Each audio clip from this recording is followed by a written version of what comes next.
सगड़ा में हम सभी लोग हमारे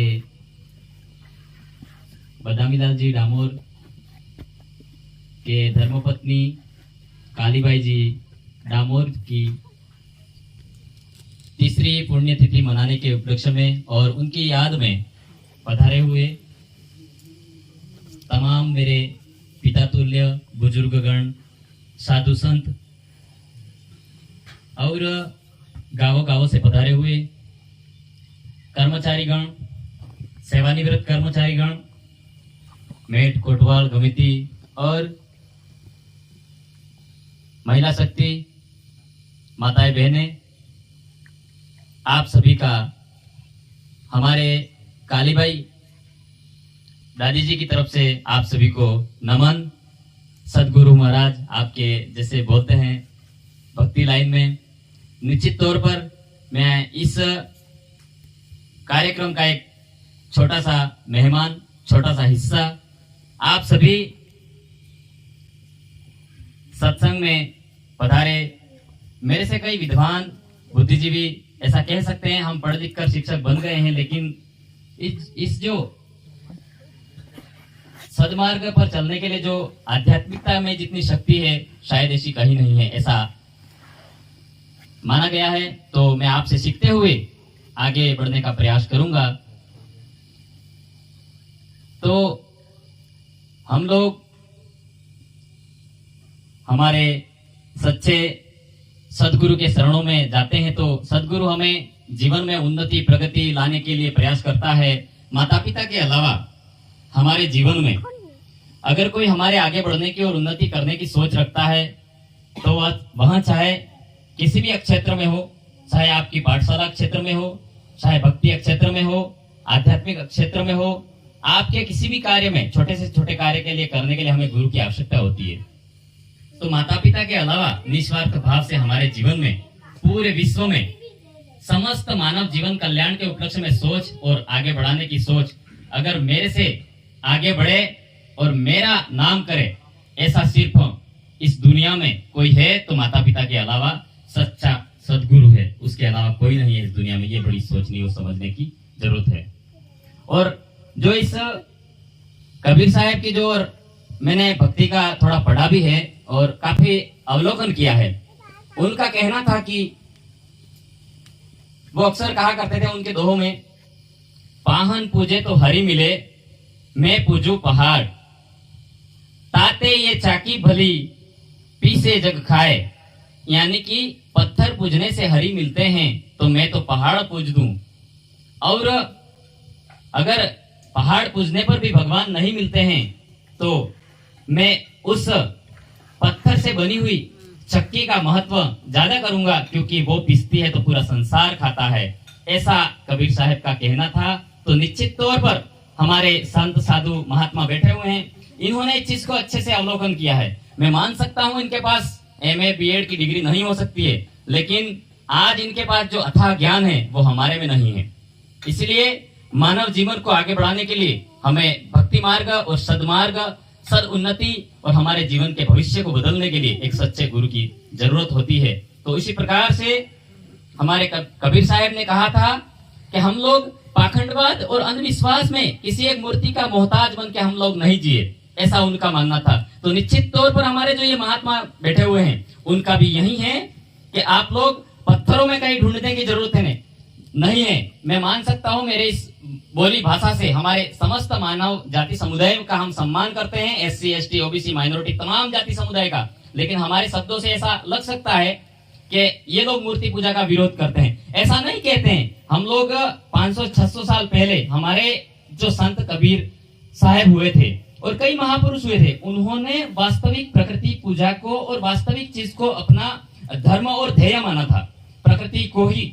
तो ये जो संत महात्मा हैं, और मैं तमाम पांडाल में बैठे भक्तगणों को कहना चाहता हूँ कि इनका उद्देश्य वास्तविक चीज की ओर आपको अग्रसर करना है, प्रकृति के सन्मार्ग की ओर आपको अग्रसर करवाना है, और आपके जीवन को सच्चा सदमार्ग अपनाने के लिए जो महात्मा संत बैठे हुए हैं उनका यही काम है। इसलिए हम लोगों को पाखंडवाद और अंधविश्वास में नहीं रहना है। तो ये लोग यही कहते हैं, अगर अंधविश्वास में जो कोई कहता मनवाता आपको तो यहाँ एक बड़ी मूर्ति होती, यहाँ पूजा होती, तो ऐसा नहीं है। इनका जो गुरुओं का ऐसा मानना है और ऐसा समझना है कि हमारा जो पुरखों और पूर्वजों में जो शक्ति थी तो उसको याद करके हम लोग आगे बढ़े। हम लोग हमारे माता पिता को गुरु माने और हमें सच्चा मार्ग बताए उनको गुरु माने, तो उनका यही काम है। तो आज लोग इसीलिए हम हमारे स्वर्गीय कालीबाई को जो हमारे याद कर रहे हैं, तो इसी बदौलत कर रहे हैं। तो इस जीवन में जब जब भी हमें अवसर मिले, मौका मिले, तो सबसे पहले हमारे माता पिता और हमारे परिवारजनों की सेवा करना हमारा मुख्य उद्देश्य है। अगर हम लोग परिवारजनों की और माता पिता की सेवा नहीं करते हैं तो किसी भी मंदिर में जाएंगे और किसी भी दरबार में जाएंगे तो हमें कहीं हमारी उन्नति प्रगति नहीं होने वाली। इसलिए परम समस्त मानव समुदाय और विश्व कल्याण की सोच रखने वाले हमारे महात्मा जनों की भी सोच है और हम लोग भी यही कहना चाहते हैं कि पूरे विश्व में अगर हमें चैन सुकून की सांस लेनी है और आगे बढ़ना है तो हमारे सबसे पहले खाट में और घर में और आसपास हमारे जो माता पिता है उनकी सेवा करना हमारा परम कर्तव्य है। तभी जाके हमारे अच्छे रास्ते पर हम चल पाएंगे। इसलिए निश्चित तौर पर मैं आशा और पूर्ण विश्वास के साथ कह सकता हूँ, आप लोग जितने भी इस भक्ति भाव में और सदमार्ग की ओर चलने के लिए आप यहाँ उपस्थित हुए हैं, आप सभी अपने माता पिता की सेवा जरूर करते होंगे, क्योंकि यहाँ पर इस भक्ति और शक्ति दोनों मिलती है। आप सही दिशा की ओर आगे बढ़ते होंगे, ऐसी मेरी वाणी को मैं रखता हूँ। साथ ही साथ हम लोग कई समय से डामोर साहब और हम जानते भी है और कई महात्माओं से मेरा पहली बार परिचय हो रहा है। मैं आपका छोटा बेटा होने के नाते कुछ कह भी रहा हूँ, ऐसा मानना मत, लेकिन निश्चित तौर पर मैं ऐसा कह सकता हूँ कि हम लोग आज के जमाने में कई सारी ऐसी विकट परिस्थितियां आती है, हम लोग हमारे माता पिता को नहीं मानते हैं और जब शमशान घाट में अंतिम समय में जब लकड़ियां रखते हैं उस समय हम डब्बे के डब्बे घी ले जाके वहां डाल देते हैं। तो मेरे भाइयों और संत परमात्मा तो ऐसे अच्छे से जानते हैं, लेकिन आप लोगों से निवेदन है कि आप लोग जब हमारे माता पिता विकट परिस्थिति में हो उस समय हमें ध्यान रखने की जरूरत है, उनको परवरिश करने की जरूरत है, उनको अच्छा खाना, अच्छा उनका परवरिश आप खाट में करेंगे तो निश्चित तौर पर आप आगे बढ़ेंगे और वही आपके भगवान है, उसके अलावा इस सृष्टि पर कोई नहीं है और दूसरे भगवान आपके गुरु है। ये बात बहुत बड़ी सोचने और समझने की जरूरत है। साथ ही साथ मैं हमारे पढ़ने वाले युवा बहनों और भाइयों से कहना चाहूंगा कि आप लोग सच्चे सदगुरु के साथ साथ में आप लोग हमारे उच्च स्तरीय शिक्षाओं में पढ़ने की भी आपको जरूरत है। आप लोग 24 घंटों के अंदर 12-12, 13-13 घंटे पढ़ाई में लगाइए, क्योंकि आज के जमाने में, आधुनिकता के जमाने में, मैं जान सकता हूँ डामोर साहब के भी सुपुत्र अच्छी जॉब में है और कई सारे हमारे यहाँ विद्वान गुरुजन भी इस भक्ति में जो शामिल हुए होंगे, रिटायर पर्सन होंगे, क्योंकि उन्होंने उनका जीवन काल अच्छे से गुजारा है, उसके बाद में इस भक्ति में भी आए हैं और कई लोग शुरू से भी अपना जीवन का निर्वहन भक्ति लाइन में कर चुके हैं। तो इनका मैं बहुत तहे दिल से शुक्रगुजार मानता हूँ कि उन्होंने अपना जीवन पूरे मानव जीवन कल्याण के लिए त्याग दिया है। ऐसे गुरुजन भी बैठे होंगे। तो मैं आप युवा भाइयों से फिर से पुनः अपील करना चाहता हूँ, आप लोग 24 घंटों में से 12-12, 13-13 घंटे पढ़े, तब जाके हम लोग आगे उन्नति प्रगति कर पाएंगे और हमारे इस क्षेत्र का उत्थान कर पाएंगे। नहीं तो हम लोग दर दर की ठोकरें खाएंगे, कोई कहीं पूछने वाला नहीं है। इसलिए हमारे महापुरुष कहते हैं आप सही रास्ते जाओ, सही दिशा की ओर जाओ, सही सन्मार्ग की ओर जाओ। इसलिए गुरुजियों का कहना मानना पड़ेगा। हम लोग 300-400 साल पहले महाजी महाराज भी ऐसे हमारे क्षेत्र से कहते थे, लेकिन हम लोग मानने के लिए तैयार नहीं होते। हमारे गुरुजी आज बैठे हैं, हमको लगता है कोई यहाँ आस पड़ोस में कहते होंगे सत्संग करके चले जाएंगे, बजा रहे थे, जो नहीं समझे उसके हाथ में हीरा दे दो तो वो पत्थर है करके फेंक देगा। इसीलिए कई सारे ऐसी अपवाद स्वरूप होते हैं कि सत्संग हुआ होगा, कई संत आए होंगे, गा के चले गए, लेकिन यहाँ जो संत महात्मा आए हैं उनकी बातों को हमें निश्चित तौर पर हमें आध्यात्मिक जीवन में उतारना है। अगर आपने जीवन में उतार दिया तो आप लोग आगे बढ़ोगे। और मैं समय ज्यादा ले रहा हूँ, मैं 2 मिनट में अपना वक्तव्य खत्म करूंगा, क्योंकि महाजी महाराज ने कहा था कि सूर्य डोरजे डोरजे दीवा बढ़ेगा, ने बगर बाटे गाड़ी जेगा, ने बायरो बात करेगा, ने बળદ माथे पार उतरेगा, तेरे આપણે ઉન્નતિ થાય, ચોથા યુગની શેલીવારીમાં તમારું રાજ આવે સુરે, એવું કહેજો તો, લેकिन तेरे जमानाમાં કહેતા માવજી ઘોડો થાજો હે મહારાજ એમ કરીને ગાતા। તે આપણે जी महापुरुष कही जा, वहां बड़ा महापुरुष से मानवा तैयार नहीं हो। पहले कबीर साहब इससे पहले भी कह चुके थे कि अंधविश्वास में हमें नहीं जीना है।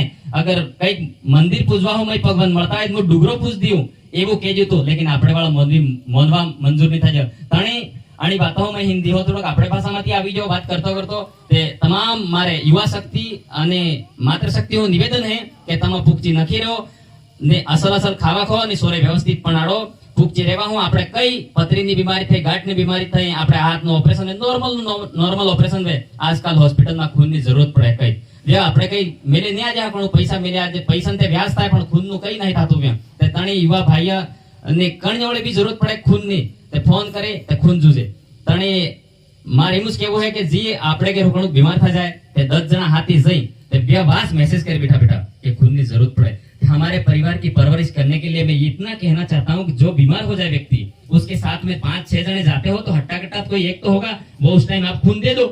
इसीलिए मातृ शक्तियों को बचाने की जरूरत है हमें और महिलाओं को और हमें पुरुषों में सब समानता करते हुए महिलाओं को प्राथमिकता देते हुए हम लोगों को आगे बढ़ना होगा और हमारे पुरखों की पूजा करते हुए हमारे पुरखों की विचारों के नक्शे कदम पर चलते हुए हमारे सदगुरु के बताए हुए सन्मार्ग की ओर और हमारे अध्ययन वाले गुरुजियों का भी आदर सत्कार करते हुए हमें आगे बढ़ना होगा। तो निश्चित तौर पर हम लोग आगे बढ़ेंगे और क्षेत्र उत्थान और पूरे विश्व के कल्याण की सोच रख पाएंगे, ऐसा मेरा मानना है। तो आपका छोटा बेटा होने के नाते मुझे इतना सौभाग्य प्राप्त हुआ, आपके बीच में बोलने का अवसर प्राप्त हुआ। मैं आपके परिवार का एक अंश होने के नाते आप सभी का तहे दिल से आभार, जोहार, धन्यवाद और कोई कमी हो तो मुझे माफ करना। आभार। घर तक ले जाए, घर के बाहर मत रख देना। ऐसी सोच दिल में रखोगे तो आपका परिवार हरा भरा हो जाएगा। अभी मैं कुछ बोलूं तो किसी को ऊपर मत लेना, ऐसी बातें हम कभी नहीं करते, पर आज भाई ने बताया है तो फिर हम थोड़ा इसको जोड़ दे साथ में। अभी एक त्योहार आएगा कलवा चौथ, ठीक है, बहुत बहनें मनाती होगी। अच्छा, मैं भी शादीशुदा हूं, मैं भी परिवार वाला हूं, तो हमारे घर में ऐसा कभी नहीं होता है तो भाई करवा चौथ दादी रख ले हो। इसलिए नहीं होता है कि आपको चौथ रखने की आवश्यकता है नहीं, आप अपने जीवन को ऐसा बनाए कि पूरा जितना भी दिन है वो अपनी करवा चौथ बन जाए। मनाने की जरूरत नहीं है, ये मेरी सोच है। नहीं है कहीं दसम पाचम के कोई ऐसा कोई करने की जरूरत नहीं है। अपना घर का ऐसा सोच रखे, ऐसा वातावरण बनाए कि जिससे सभी त्योहार हमारे अंदर जुड़ जाए, बाहर दिखाने की कोई आवश्यकता नहीं है। महापुरुषों का काम है केवल जगाने का।